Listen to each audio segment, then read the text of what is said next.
দেখুন, আপনি কিন্তু এখন বেশি বেশি করছেন। একই ফ্ল্যাটের মধ্যে আমি আর আপনার দুজনে একসঙ্গে থাকলে। একটু ভেবে দেখুন, আমি এত রাতে কোথায় যাব বলুন তো? কোথায় যাব?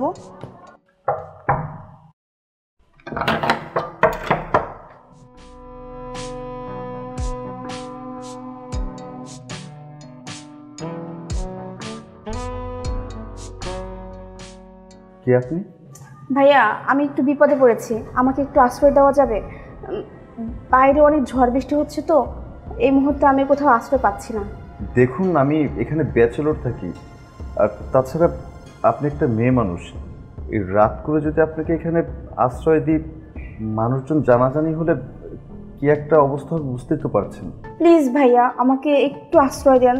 বুঝতেই পাচ্ছেন একটা মেয়ে মানুষ কোথায় যাব বলুন? বাইরে কেমন বিদ্যুৎ চমকাচ্ছে, তার উপরেও প্রচুর বৃষ্টি হচ্ছে। সেটা অবশ্যই ঠিক, কিন্তু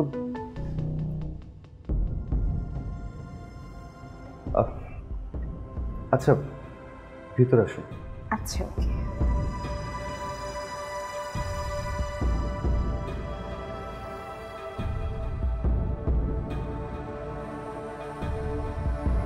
একটা গামছা হবে? শিওর।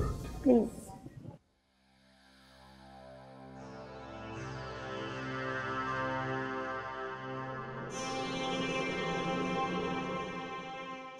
Thank you. ওয়েলকাম।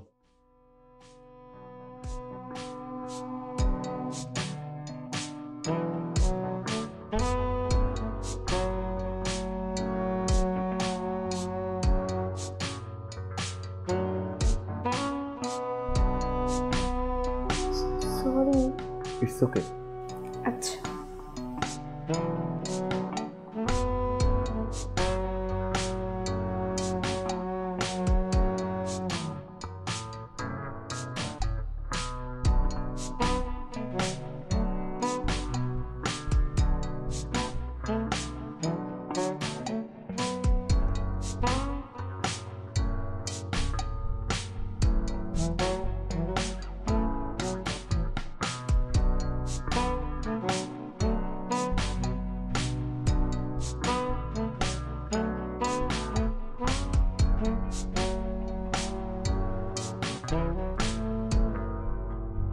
আমি এসব কি ভাবছি?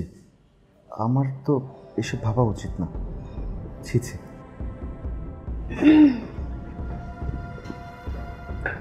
খুশি? শিওর।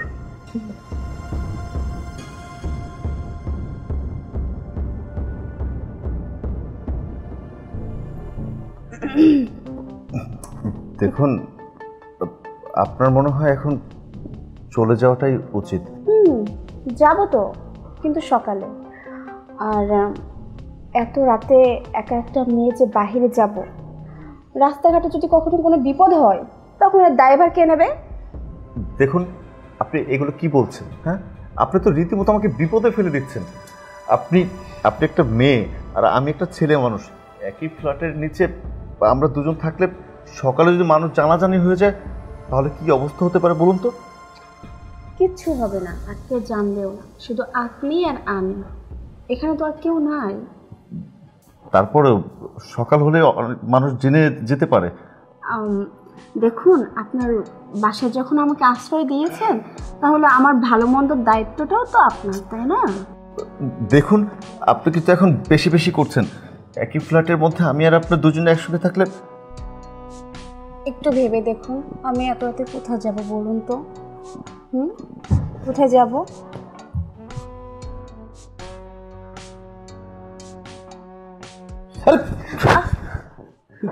কি করছেন আপনি এগুলো?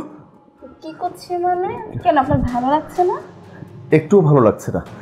আপনাকে বারবার করে বলেছি আপনি এখান থেকে চলে যান। আমি একটা ব্যাচেলর ছেলে, একটা ফ্ল্যাটের মধ্যে থাকি। আর তাছাড়া একবার ভেবে দেখুন তো, যদি সকালে মানুষজন জানতে পারে যে আপনি একটা মেয়ে আমার ফ্ল্যাটের মধ্যে ছিলেন, আমার মান সম্মান থাকবে? মান সম্মান তো থাকবেই না, উল্টো আমাকে বের করে দিবে। আরে, যদি এলাকাবাসী মানুষজন যদি না জানে তাহলে বের করবে কেন? আর তাছাড়া রুমের ভিতর তো শুধু আমি আর আপনি, আর তো কেউ নেই। আচ্ছা, সত্যি করে বলুন তো আপনার মতলবটা কি? আমার মতলব তো খুবই গভীর। খুবই গভীর? তার মানে আপনি ভালো মতলবে এখানে আসেননি। এই, আপনি নিজেকে কি ভাবছেন? হ্যাঁ, যে কি ভাবছেন? অনেক চালাক আপনি না? দেখুন, আমাকে কিন্তু আপনি একদম নোয়াইতে পারবেন না। আমি ওই ধরনের ছেলে না। তাই না? সেটা তো আমি দেখলাম যে আপনি কোন ধরনের ছেলে। কি দেখেছেন আপনি? এই যে আপনাকে দেখলাম, আপনি কেমন রোমান্টিক। আমার রোমান্টিক হওয়ার দরকার নেই। আপনার কাছে আমি হাত জোর করছি, প্লিজ আপনি এই মুহূর্তে এখান থেকে চলে যান। আপনি এখানে থাকলে আমার যে কোনো একটা বিপদ হতেই পারে। এটা কি আপনার শেষ কথা? এটা আমার শেষ কথা বলেন, প্রথম কথা বলেন, আর মাঝের কথা বলেন, যেটাই বলেন এটাই আমার কথা। প্লিজ আপনি এখান থেকে চলে যান। বুঝছি। এতক্ষণ আমি বুঝলাম যে আপনি আসলে পুরুষ না, মানে আপনার ভিতরে পুরুষত্ব বলতে কিচ্ছু নাই। এই, আপনি কি বলতে চাইছেন বলুন তো? হ্যাঁ, কি বলতে চাইছেন? আপনাকে কিন্তু আমার একটা সেকেন্ডের জন্য আর সহ্য হচ্ছে না। আপনি বের হন। আপনাকে কিন্তু আমার একটা সেকেন্ডের জন্য সহ্য হচ্ছে না। আমি কোথাও যাব না। দেখুন, আমি নিতান্ত ভদ্র ফ্যামিলির সন্তান। আমি আপনার কাছে রিকোয়েস্ট করছি, হাত জোর করছি, আপনি চলে যান না। আপনি যদি এভাবে থাকেন তাহলে আমার সম্মানহানি তো হবেই। আমাকে এই ফ্ল্যাট ছেড়ে চলে যেতে হবে। আর এই কথা যদি আমার পরিবারে কেউ জানে তাহলে কি অবস্থা হবে আমি নিজেও জানি।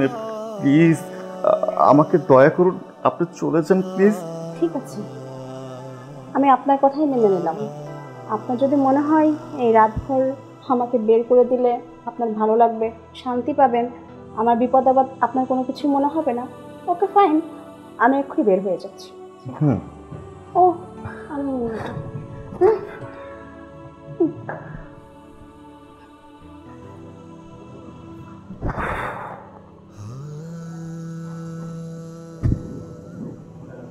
না না, মেয়েটাকে এত রাত্রে ঝড় বৃষ্টির মধ্যে ছেড়ে দেওয়াটা কি আমার উচিত হলো? ওর যদি রাস্তায় কোনো বিপদ হয়? আমি বোধহয় কাজটা ঠিক করলাম না। আমি ওকে রেখে দিয়ে কালকে সকালে ম্যানেজ করতে পারতাম, ওকে পাঠিয়ে দিতে পারতাম। আমি কি ভুল করলাম? যদি ওর কোনো বিপদ হয়ে যায়?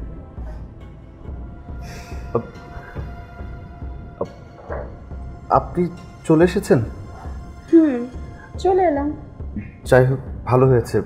আসলে এক্সট্রিমলি সরি। হ্যাঁ, আমি বুঝতে পারিনি আপনাকে এইভাবে বের করে দিয়ে আমিও চিন্তায় পড়ে গিয়েছিলাম যে এত রাত্রে আপনি একটা মেয়ে কীভাবে ঝড় বৃষ্টির মধ্যে যদি কোনো বিপদ হয়ে যায়। আচ্ছা, হ্যাঁ, আমারই মনে হচ্ছিল কেউ হয়তো বা আমাকে স্মরণ করছে, তাই ভাবলাম যাই, ফিরে যাই। আচ্ছা যাই হোক, বিষয়টা হচ্ছে কি, আমি আপনাকে একটু পরীক্ষা দিচ্ছিলাম। মানে আমাকে পরীক্ষা করছিলেন? আমি আপনাকে পরীক্ষা করছিলাম। আসলে কেন, আমি তো বুঝতে পারছি না। কারণ হচ্ছে, জানতে চান? তাহলে শুনুন। মা, ওকে যে আমি ডেকেছি, দেখ তুই তো অনেক বড় হয়ে গেছিস, লেখাপড়া মোটামুটি শেষ করে ফেলছিস, আর কোনো বাবা তো তার মেয়েকে চিরজীবন করে রাখতে পারে না, অন্য কাউর করে দিতে হয়। তো আমি বলছিলাম তোরে আমি বিয়ে সাথে দেওয়ার জন্য আসলে আমার এই বন্ধুর একটা ছেলে, ও খুব ভালো, নাম তার মুন্না, ও ইউনিভার্সিটি লেখাপড়া শেষ করে ফেলছে, রাজি থাকিস আমার বন্ধুর ছেলের সাথে তোকে আমি বিয়ে দিয়ে দিই। আমি একটু কথা বলি। বাবা, আমি তো ইউনিভার্সিটিতে পড়া একটা মেয়ে, যথেষ্ট শিক্ষিত। আমি তো হুটহাট করে কোনো ছেলেকে বিয়ে করতে পারবো না, কারণ আমার তো ভবিষ্যতের কথাটাও চিন্তা করতে হবে। যে মানুষটার সাথে আমি সারা জীবন থাকবো, তার সাথে আমার অ্যাডজাস্টমেন্টটা কেমন হবে এটা তো আমাকে জানতে হবে, তার চরিত্র সম্পর্কে আমাকে জানতে হবে। বাবা, অনেক সময় মানুষের উপরের দিক থেকে বিবেচনা করা যায় না, তার সাথে মিশতে হয়, চলতে হয়, ফিরতে হয়। এই জন্যই বলছিলাম যে আমি তার সম্পর্কে একটু জানতে চাই, আসলে মানুষটা কেমন। ঠিক আছে মা, তোর কথাটা খারাপ না, এখন যেতে পারো, সেটার জন্য তোমাকে ডেকেছিলাম। আসলে ঠিক আছে বাবা, ওকে। আসলে বিষয়টা হয়েছে কি, আমি ইউনিভার্সিটির মেয়ে, যথেষ্ট শিক্ষিত। আমি তো হুটহাট করে যাকে তাকে বিয়ে করতে পারি না। সো এই জন্য আমার ইচ্ছা ছিল যে আমি যাকে বিয়ে করব তাকে একটু বাজিয়ে দেখব। তাই একটু আর কি কিছুটা সময় আপনার সাথে মানে আপনাকে পরীক্ষা করলাম। ও মানে আমাকে পরীক্ষা করেছেন? আমি পরীক্ষায় পাশ করেছি? পাশ করেছেন কি ফেল করেছেন পরীক্ষার রেজাল্টে না হয় নাই শুনলেন, ওটা না হয় তোলা থাকলো।